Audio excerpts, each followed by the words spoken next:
I hit 105.5 and begged for a hospital. My mom called me weak, then checked herself in. Okay, so it got worse. She banged pans against tiles. The door shook under kicks. My hands went cold, fast. I mean, she knew. She wanted me silent, obedient. And here is where it gets worse. I recorded 72 minutes straight. The timestamp showed 2 in the morning. Her voice never paused between threats. In my patient portal, I looked 23 visits, marked accidental injuries, bruises, falls, mysterious scalding water, and that is when it landed. This wasn't random chaos anymore. In the emergency room, a nurse pulled me aside. She checked my chart. This is dangerous. Her voice went firm. You needed care days ago. Mom waved it off. He is dramatic. I looked at her. I begged you. The nurse leaned closer. We have to report. I opened my phone and hit play, banging, screaming. Then those suicide threats. 4 months of files, 3 times weekly. 72 recordings, average 50 minutes each. On one clip, she promised revenge. On another, she promised to end herself. At this point, I'm just done. I hand the nurse my phone. The attending physician straightened. Eyes steady. One more unmanaged fever this high could cause organ damage. He lifted the chart. If your mother withholds care again, we'll file immediate protective action. His tone didn't wobble. That includes removal if necessary. My jaw locked while Mom glared. You know that feeling when oxygen thins? Then the discharge nurse minimized everything. Family conflict isn't our lane. A security guard hovered near Mom. She smiled sweetly and thanked everyone. We walked out with a pamphlet. No Child Protective Services worker arrived. I just stood there thinking. If the system won't help, what now? Part of me wanted to run. Part of me wanted proof. So I opened the voice memos now. I know what you're thinking. Why record your own mother? Because she rewrites reality mid-breath. I cued the worst clip. Her frying pan hits the sink. Metal screams. Then her favorite lines. I should have left you years ago. Without me, you'd be worthless. The nurse took my phone gently. She watched my face more than audio. Her hands shook while she breathed slow. Then she reached for a form. A report started taking shape. And then, everything changed. Mom walked back from the cafeteria smiling. She spotted the form, right away. Her face snapped into performance mode. You're harassing my son for views. She reached for my phone. I stepped back toward the wall. The nurse spoke to security. Mom threw her hands wide. He hurts me. Look at him. Security glanced, undecided, jittery. I hit record in plain sight. Mom noticed and pivoted fast. Delete that or I break it. The screen reflected her stare. And this is where everything fell apart. She yanked the phone from me. It flew across the hallway. Glass spidered. Audio still rolling. Security reached for their radios. I grabbed the broken phone pieces. I scooped the memory card. The nurse printed the report. Mom paced between us, narrating victimhood. I opened my messages to backups. Auto-upload had already mirrored files. I showed the nurse the cloud. She nodded and waved security closer. The guard held a hand up. Everyone breathe. Mom jabbed a finger. He records to humiliate me. I lifted my chin. He protects himself from you. The nurse's voice went calm. We're filing now. Then I understood leverage. Digital evidence outran her theatrics today. I opened the bathroom door slow. I rinsed blood from my lip. Mom followed, narrating imaginary betrayals. Her phone camera hovered inches away. She wanted footage of my disrespect. I walked back to the nurse. We sat near the vending machines. Coins rattled inside somewhere nearby. She typed into a state portal. So I'm like, what now? She glanced at the clock. An investigator contacts you. I leaned forward. How long, exactly? Her shoulders lifted. Could be weeks. Weeks felt impossible with her. I needed a plan today. I grabbed my school backpack. I stuffed clothes under textbooks. I texted my brother in secret. Meet me behind the clinic. Now, I know what you're thinking. Running fixes nothing long-term. But here's where it gets crazy. My auto-uploads pinged a share. A relative started watching the files. She texted Mom screenshots mid-rant. Mom's eyes flicked, then narrowed. She knew I had backup. She squared up to me. Give me the passwords. I held my backpack straps. No. Her voice dropped low. You're ruining my life. You're ruining my life. Then I knew the line. Control or escape. Choose now. I headed to the triage desk. I asked for a social worker. My throat tightened as I waited. She arrived with a legal pad. I handed her the recordings. She listened while Mom paced outside. Every crash punched through the door. The worker logged each threat. She wrote times, dates, and frequency. The worker looked up. Are you safe tonight? I stared at the door. No. Her pen paused. Do you have somewhere else? Part of me wanted pride. Part of me wanted sleep. I texted my brother again. He replied with a thumbs up. I typed meet at the alley. Mom kept orbiting the waiting area. Relatives started calling her nonstop. I could hear their scripts. He owes you gratitude forever. Cut his phone. Starve him. The worker stood. We can escort you. I rubbed my temples. What about school? She adjusted the folder. We coordinate with them. Then the fire alarm started blaring. No smoke, just chaos blooming. Mom had pulled a false alarm before. The waiting room exploded into motion. Staff ushered everyone toward exits. I grabbed the report copy. The worker pushed me behind her. Mom tried to reach our corner. She spotted the folder and lunged. The worker braced her stance. Back up, ma'am. Mom's voice went cold. Mom's voice went cold. You think strangers will save you. The alarm howled and lights flashed. My heart rattled anyway. The social worker waved security forward. We moved with the crowd. Mom kept cutting angles toward me. I hugged the folder tight. We hit the stairwell and squeezed. The guard blocked her with an arm. Use the other exit. She fumed and pivoted. I took the next landing 2 steps. The worker stayed between us, steady. We burst into the parking lot. My phone buzzed in my pocket, a new voicemail from my brother. Back gate, 2 minutes. I scanned the cars, breath harsh. The worker touched my shoulder lightly.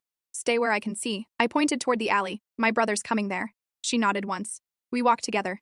He is scared of her. My jaw hurt. We'll handle that part. Her voice held. Mom pushed through another door, faking tears. My baby is unstable. Help me. People glanced, then kept moving. The worker angled us along the curb. Security trailed behind with clipped steps. I tasted metal as adrenaline spiked. Now, I know what you're thinking. This sounds dramatic for a parking lot. But here is where it gets crazy. Mom sprinted, grabbed a stranger's arm. He hit me. Stop him, please. The stranger froze mid-step, baffled. The worker flashed her badge fast. State social worker. Give us space. The stranger released her instantly and backed. Mom pointed at me, eyes blazing. He steals. He lies. He records. I kept walking without looking back. My brother's scooter rounded the corner. He swung off and ran over. He glanced at the folder. We leaving now? I lifted a hand. We are. Mom lunged again, fingers outstretched. The guard intercepted with a firm stance. Step back now. She didn't move. The guard's voice hardened. Now. Her smile snapped on like theater. Of course, officer, of course. She smoothed her hair like nothing. My brother grabbed my backpack strap. Let's go, man. The worker turned to him. You two have housing. He shifted, wary but present. I have a studio. Is it safe from her? Her tone felt businesslike. He winced. She has a spare key. Then not safe tonight. She eyed the lot. We have shelter space. My stomach twisted. Will they let her in? No. She didn't blink. She can't reach you there. Part of me wanted home. Part of me wanted quiet. Then I understood tonight's math. Safety beats comfort every time. We followed her toward the curb. She called a county van service. She logged my info and notes. Mom kept orbiting like a storm. She hissed under her breath, low. You owe me your beating heart. My hands went cold again. The van pulled up to the curb. The driver checked the worker's badge. We climbed inside and shut doors. The worker sat across from us. Phones off, both of you. We powered down in sync. She tracks our location. My brother rubbed his neck. Good. The worker opened her folder. You both get intake tonight. And school? I swallowed hard. We handle school tomorrow morning. She made it sound simple. The van pulled away from chaos. The hospital faded behind mirrors. My shoulders dropped an inch. The worker wrote my legal name. She paused over the last name. Mom's surname, or dad's. Mom's dad's gone, unknown. My throat scraped on unknown. She underlined it once, then twice. Any safe relatives at all? One aunt, out of state? The words landed heavy. We can contact her later. She tapped the page gently. Tonite is basic safety. Now, I know what you're thinking. Shelter sounds like a movie. It is fluorescent lights and hard couches. But it is rules that block her. And that is worth everything, right? We rolled into a plain building. The sign read Youth Transitional Center. The lobby smelled like cleaning solution. The worker greeted the night receptionist. Emergency intake for 2 minors. The receptionist slid clipboards across counter. Names, allergies, medication list. I gripped the pen too tight. My handwriting slanted and jittered. My brother kept his answers short. The receptionist handed us wristbands. Color-coded for clearance access. The worker leaned toward us. Staff can see your wristbands. Red means no unauthorized visitors. My brother traced the band strip. Feels like jail, man. The worker's voice went soft. Feels like a door locked safely. She led us down a hallway. We passed a common room, quiet. A counselor waved from a doorway. Orientation in 10 minutes. We entered a small office. Posters about boundaries covered the walls. The counselor set down 2 mugs. Water, then ground rules. I wrapped both hands around mine. The heat steadied my shaking fingers. The counselor opened a thin folder. No contact with your mother tonight. My brother shifted in his chair. She'll call 100 times. We block her at the desk. Her tone never wavered. No electronics unless supervised. So I can't check backups. I kept my voice even. We'll set up supervised time. She glanced at the worker. Evidence will be mirrored safely. Good, the worker replied immediately. Those recordings are crucial. The counselor turned a page. Curfew is midnight, lights out after. Sleep. My brother almost laughed. That is ambitious. His voice went quieter. We'll try. Part of me wanted to collapse. Part of me wanted to plan. So I asked for a whiteboard. The counselor passed me a notebook. I sketched a rough timeline, hospital fever, recordings, nurse report, false alarm, van, intake. Then, I added tomorrow's steps, police report, protective order, school coordination, aunt contact. The counselor watched my pen move. You've done a lot already. I always had to. My jaw tightened hard, not alone anymore. Her voice carried weight. We finished intake and stood. The worker checked her watch. I have to file now. I looked up quickly. Are we okay here? Yes. She glanced at the counselor. He stays with staff tonight. My brother lifted his chin. He squared his shoulders. I stay with him. The counselor nodded. We have a spare cot. My leg bounced under the chair. She noticed and slid a brochure over. Breathing exercises. Try box breathing tonight. I traced the squares with a finger. My chest loosened one notch. The worker left to file. The counselor checked the clock. 10 minutes until lights out. My brother stretched his neck. Can we write statements now? She pulled out fresh forms. Yes. Facts, dates, direct quotes. We bent over the desk and wrote. My hand cramped on the 12th line. I kept going anyway. Now, I know what you're thinking. Court sounds impossible when you can barely sleep. Morning arrived anyway. Staff woke us gently. We showered and ate granola bars. The worker reappeared with a thin smile. Judge can see you today. My stomach twisted, then settled. We climbed into the county van. My brother drummed a rhythm on his knee. I gripped the folder like a lifeline. The courthouse hummed with low voices. The worker guided us to a small courtroom. The clerk motioned. Case on emergency calendar.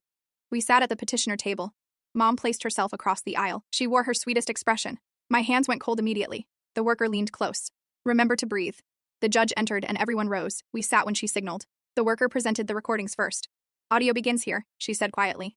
Pan slammed through the speakers. Mom flinched, then glared at me. 4 lines of dialogue. Play the next segment, the judge instructed. My voice on the recording small. I need a hospital. Mom on audio icy. You're weak. Stop performing. The nurse clip followed. We have to report. The judge held up a palm. Pause there. Her face stayed neutral while she flipped pages. Medical documentation shows 105.5. She glanced at me. How long at that temperature? The worker answered before breath failed me. Around 12 hours, Your Honor. The judge looked at Mom. Why no immediate care? Mom lifted her shoulders gently. He exaggerates. He always exaggerates. The judge didn't blink. He recorded you refusing care. Mom's smile cracked for a second. He provokes me. The judge leaned forward, tone sharpening. Here is the order. No contact for 30 days. No calls. No texts. No ambushes. Stay 200 yards away from school and shelter. Violation means arrest. My throat burned, and I exhaled slowly. My brother's shoulders dropped half an inch. The judge turned to me. If she approaches, call 911. I nodded, jaw tight. Understood. Then the judge addressed consequences. I need you both in counseling. School coordination starts now. Missing classes ends today. Safety is my priority, but education matters too. She looked at Mom again. You enroll in counseling, or the order extends automatically. Mom folded her arms like a wall. The clerk printed copies. A bailiff walked over and served Mom formally. We exited into a quieter hallway. My hands shook while I folded the order. The worker watched my fingers. You handled that well. I swallowed air like water. What comes next? Police report with a detective, she replied. Then school meeting, then housing plan. We filed a report 2 floors down. The detective listened, eyes steady. He took the phone with the backed up clips. He plugged it into a county laptop for mirroring. 4 lines of dialogue. This is a lot, he murmured.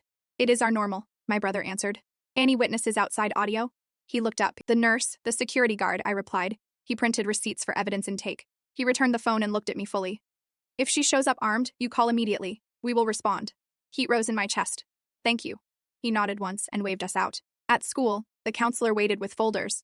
The assistant principal joined, cautious, but focused. The worker opened, with the order. Safety plan must be in place by dismissal. The assistant principal scribbled notes quickly. We can assign a single entrance. Staff escorts between classes. Mom is barred from campus. The counselor looked at me directly. Do you want a different schedule for now? Part of me wanted vanish. Part of me wanted every class. Keep my classes, I answered. At a check-in after lunch, she underlined the plan. Done. 4 lines of dialogue. If she shows up here, the assistant principal asked. You call 911, the worker replied. Can we change his email? The counselor asked. Yes, new address, new portal, I said. We left the meeting and stepped into daylight. My phone buzzed nonstop with blocked calls. I powered it off and breathed out. The worker touched the folder. Aunt status. She wants a call this afternoon, I answered. She offered a room until graduation. The worker nodded. Kinship placement is our best path. We can file for temporary custody transfer. We returned to the shelter for supervised calls. Staff set us up in a small office. My aunt answered on the second ring. 4 lines of dialogue. I'll take you both, she started. Are you sure? My brother asked. I'm sure. Pack light and come, her voice softened. We can leave this weekend, I replied. She lived 2 states away. The worker drafted a plan for travel with documentation. She arranged a letter authorizing transport. She set check-in points along the route. It actually looked possible on paper. Then Mom tried a new angle. A relative posted on a family chat that Mom was hospitalized for stress. She claimed I pushed her there now. I know what you're thinking. Guilt hooks you even when you know better.